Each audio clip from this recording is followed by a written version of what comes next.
So how do we think differently about leadership when things are changing so quickly, when things are accelerating everywhere we turn? I want to talk to you this morning about something called ARTful leadership. Now, the world, no matter how fast it goes, is still ruled by acronyms.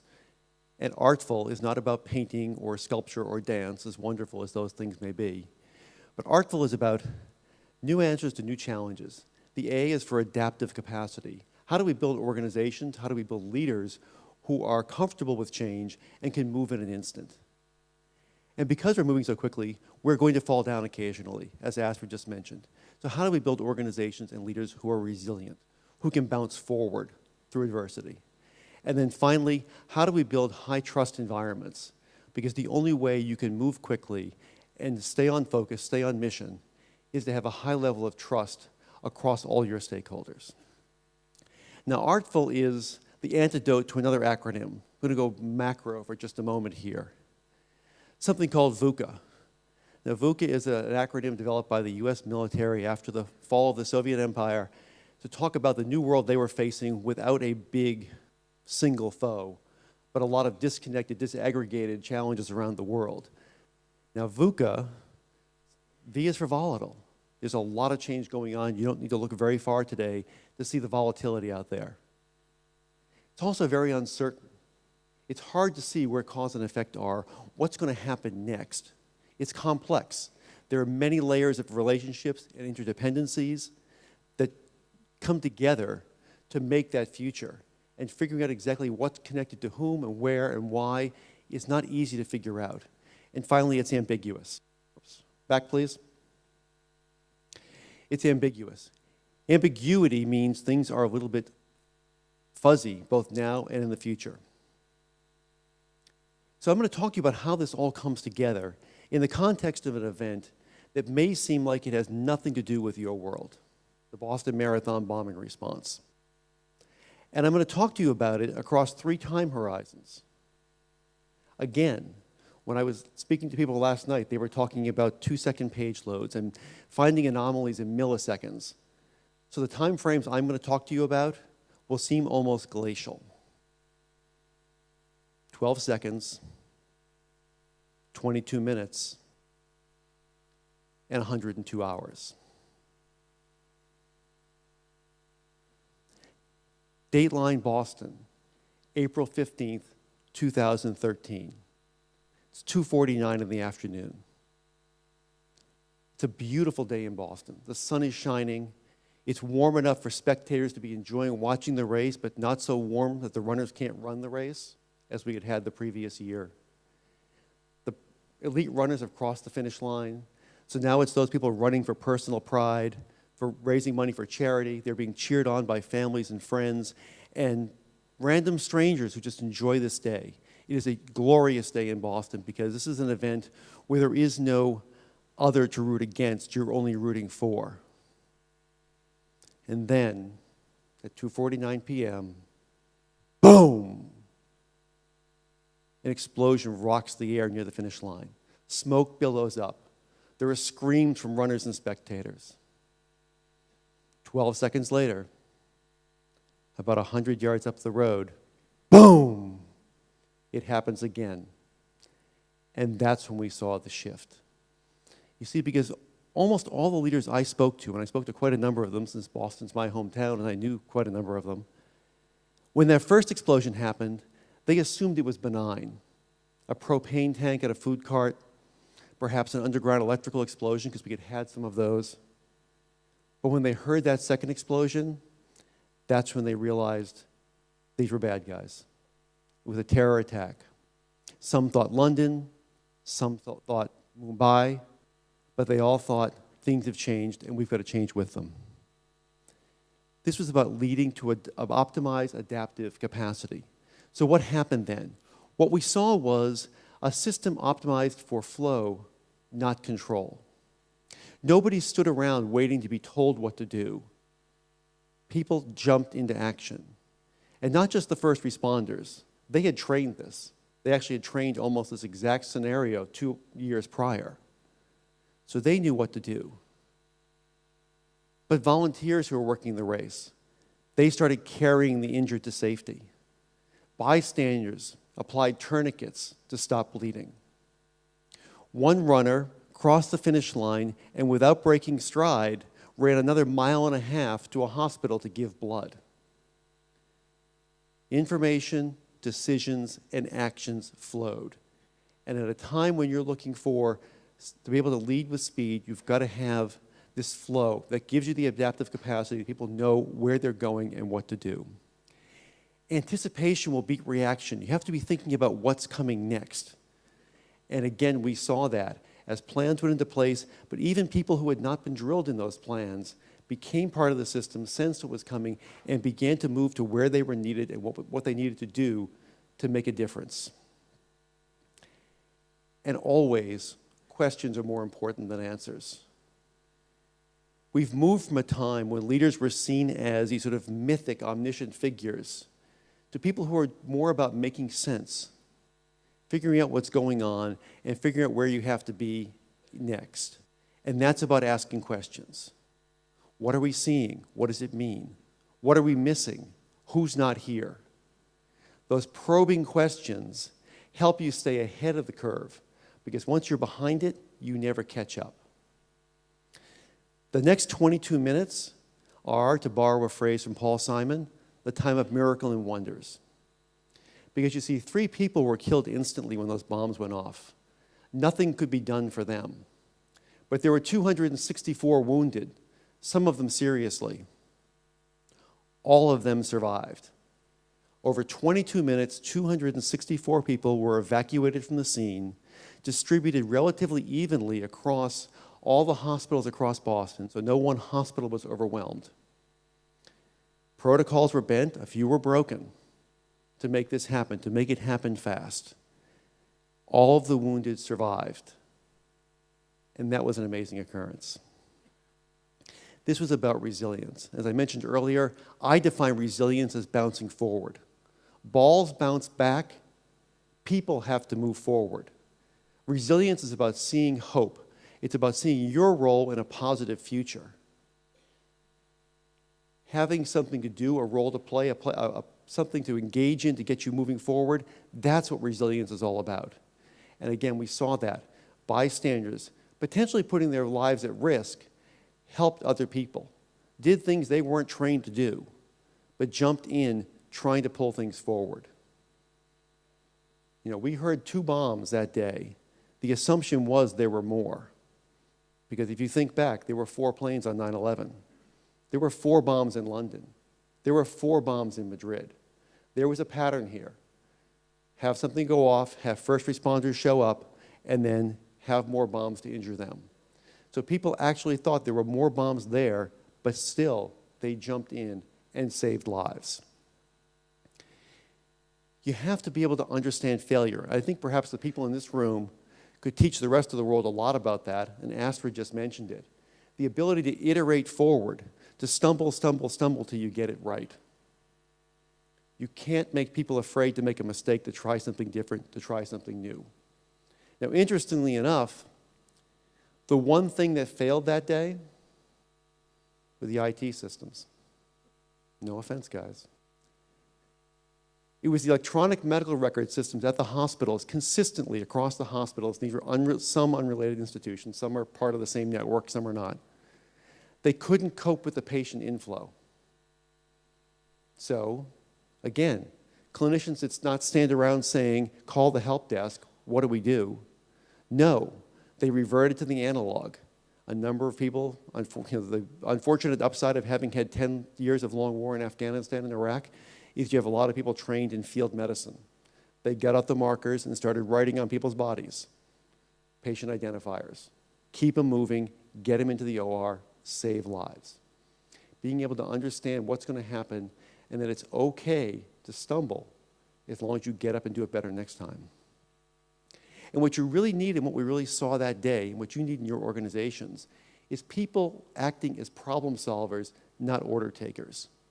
Again, when you've got a system that's optimized for flow, people have to see the anomaly and take the initiative to make a difference. How can I help figure it out and make it better? People have to see themselves, you have to see them as problem solvers. That's what you're trying to do, is identify problems quickly and apply sustainable solutions. Over 102 hours between Monday and Friday, Boston went through a lot. We had the bombings, we had a presidential visit, we had all kinds of things go on that week. We had the identification of the suspects, the misidentification of the suspects, not knowing who they were. A lot of things happened. And over that week, that spirit of Boston Strong arose. And it happened because people were able to work incredibly well together. And having studied a lot of crises, a lot of disaster response, that doesn't often happen. There are battles over turf, there are ego wars, there's blaming, there's political jockeying. That did not happen. Part of it was luck, but part of it was a lot of skill and a lot of preparation. These two gentlemen here are former students. One's now the Boston Police Commissioner, the other's retired. Boston Police ran an incident response in another town, which for those of you who haven't been to the US is something that doesn't happen, particularly in New England. We're very territorial. And working across both federal, state, and local with private sector and nonprofit worked incredibly smoothly together. They kept it together, it kept things on mission, on focus, very few distractions. And they did it because it was a high trust environment. And one of the things we learned was that what went so well in April of 2013 actually started 10 years earlier. See, Boston hosted the 2004 Democratic National Convention.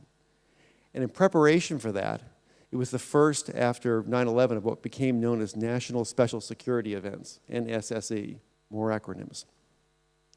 When the agencies got together to begin planning, it became clear this was not going to go well. Some didn't like each other. Some of the differences of who does what, where the jurisdictions were not clear. There were lots of challenges. But they worked it through. The convention was successful. But they didn't stop there. Ever since that time, we in Boston have used 3 major citywide events as live exercises. First night, our New Year's Eve celebration, the Boston Marathon in April, and then the Independence Day celebration on July 4th. Those are live exercises where we test people, protocols, technology, to really see what works and what doesn't. They work with a scenario, and they take that opportunity not just to execute, but to get better for the next time. And over the course of doing that for 10 years, and involving the private sector, as well as the public sector, and the various nonprofits who were involved in any of these incidents, they built up a lot of trust. These people knew each other. And even when they didn't know each other, they knew someone who knew that person. And so they were able to resolve conflict, resolve differences relatively quickly. This wouldn't happen in a lot of cities. It can happen in a lot of places if people are actually intentional about it. Building trust is so essential because you've got to have shared values. You've got to have a certain sense of familiarity that you can stay on mission and not worry about someone coming after you and stabbing you in the back. What you get here and what you get when you've got high trust is unity of purpose. We know what job it is we're here to do, what problem it is we're trying to solve. When you have clarity around that, people can be pretty good about self-deploying, making decisions, taking initiative to get things done. Shared values, not strict protocols, drive decisions. As I mentioned, there were processes and protocols that were bent and some that were broken over the course of this week. People didn't get in trouble for that if what they were doing was consistent with the articulated values and the mission of what they were trying to do. Because it was much more important they be solving problems than worrying about making a mistake. So getting those values right is absolutely critical, not just here, but in your own organizations. And they had common metrics for success. They understood what they were trying to do. We interviewed almost 36 leaders as part of our initial study on this event. Every one of them said, my job was to help save lives. Now, that's pretty obvious if you're law enforcement and you're chasing the bad guys. It's not so obvious when you're the president of the running association. He said by taking care of families, they're not worried about their loved ones who are in the hospital. That's my contribution to helping save lives. Unity of purpose, the shared values, and that the metrics of success. If you can create, as a leader, you can create clarity around those, you are 3/4 of the way to getting things done the way you want them done. And you have to think about clarity as a verb, not a noun. You need to be focused as a verb, not a noun. Think of it like a camera. If you're at a sporting event, like the marathon, you're taking photographs, you're always adjusting that lens. You're opening the aperture up, you're closing it back down, depending on the lighting and the action and what you're trying to shoot. Our organizations are like that as well, because people come, people go, competitors make moves, the bad guys may launch an attack on you. We've had DDoS attacks and other things that affect you guys. There are lots of things that make the world cloudy and fuzzy, that make it ambiguous. As a leader, one of your prime goals is to create clarity and maintain it. Talk about it. Articulate those values. Talk about what works and what doesn't in a way that makes what you're doing part of a learning environment. And the team you're working with, a learning community. You are getting better over time. 12 seconds, 22 minutes, 102 hours. The lessons from this event are informing a lot about how we do things in my world, looking at disaster response in the States and around the world. They can also teach you a lot about what you're going to need to do in your organizations. We've recently begun to get into the world of cybersecurity, looking at the leadership issues there. And back in August, we had a summit at Harvard, brought together, again, folks from the government side, private side, people who complain about not being able to work well together, challenges of working globally because the rules are different in Europe than they are in the United States, for example, around privacy and other issues. And the conclusion they came to at the end of this day was that this was not a technology issue. There's actually plenty of smarts out there and technical capability to deal with this.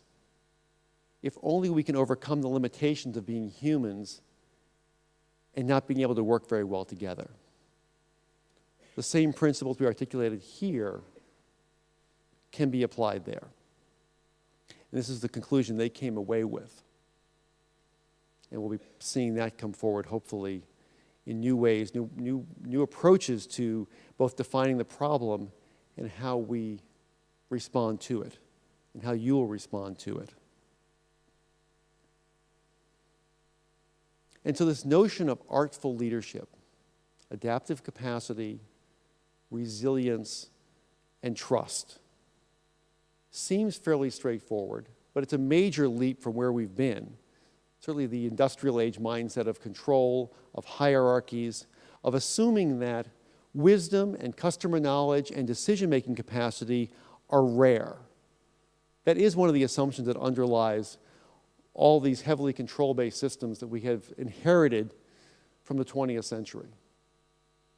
Instead, you need to turn that around and realize that when you are optimized for flow, when people have the right information when and where they need it, wisdom and customer knowledge, decision-making capacity, the ability to solve problems, those are abundant. And when you start looking at this through the lens of abundance, you see so many more things you can get done, so many more things you can achieve. The potential is enormous, and we're just beginning to get there. Now, I want to take you from that chaotic world of a bombing back to your leadership moment of Zen. I want you to contemplate a question today, perhaps on your journey home. Why do you lead? What's the enduring impact you want to make on the world? I ask this question every time I interview someone in a leadership position. Rarely do they say, I lead because I want to make next quarter's numbers. Or I lead because I want to get that next feature out on time. No. People lead, and I assume you lead when you step forward, because there's change you see needs to happen, and you think you can help make it happen. Because there's a way that you can make the world a better place, that you can contribute in a significant way through your work and through your life to solving some of the big, complex VUCA problems out there. And it's only when you identify what that is, that why, beyond the what, that you'll be able to answer the second question, which is, why should anyone follow you? People have lots of options, particularly talented people. They can go a lot of places. You'll be poaching people from each other. Smart, talented people have lots of places to go. But where do they want to go and where do they want to stay? They want to stay where they can make a difference, where they can be part of that forward motion, that larger mission to do something significant and lasting. Even in our fast-moving world where change is constant, people want to make an enduring impression. Think about these questions. Think about what they mean to you. Actually slow down so you can speed up.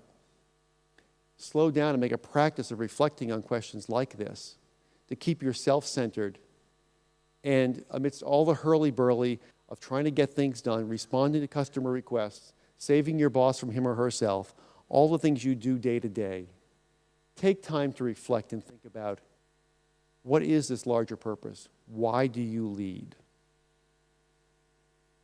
And when I look out on this organization, on this auditorium, I see many organizations, I see many people, a vast amount of talent and initiative and ingenuity, inventiveness, some really interesting conversations last evening with people. Fascinating stuff.